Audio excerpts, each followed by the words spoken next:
بسم اللہ الرحمن الرحیم۔ آخری پارہ سورۃ اللیل کی آیت نمبر 17 سے 21 تک حضرت ابوبکر صدیق رضی اللہ تعالیٰ عنہ کے فضائل اور مناقب ارشاد فرمائے گئے ہیں۔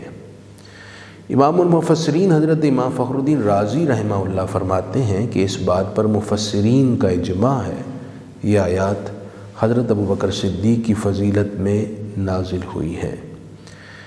گویا یہ آیات گلدستہ فضائل و مناقب جناب صدیق اکبر ہیں۔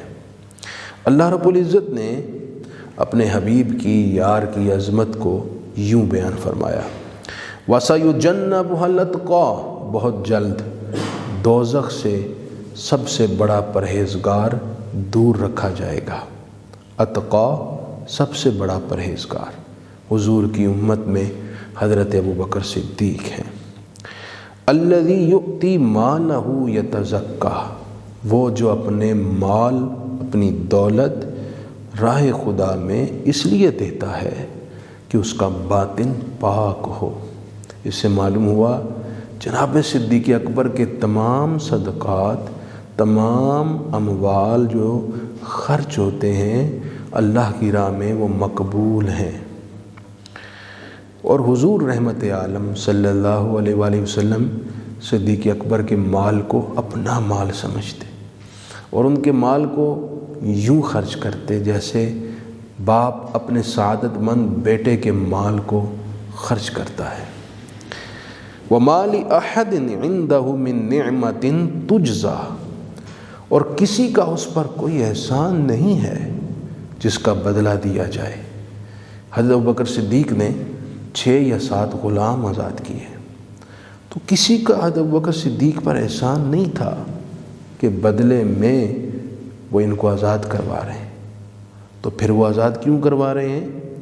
خود رب العزت فرماتا ہے إِلَّا ابْتِغَاءَ وَجْهِ رَبِّهِ الْأَعْلَىٰ، اس لیے کہ صدیق اکبر اپنے رب اعلیٰ کی رضا چاہتا ہے۔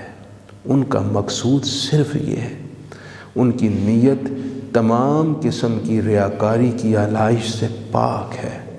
ان کا مقصود صرف اپنے رب کریم کی رضا اور خوشنودی ہے۔ جناب صدیق اکبر کی عظمت دیکھیں کہ ان کی نیت کی ستھرائی کی گواہی بھی خود اللہ رب العزت عطا فرماتا ہے۔ وَلَسَوْفَ يَرْضَىٰ، اور ان قریب بے شک وہ راضی ہوگا۔ کون راضی ہوگا؟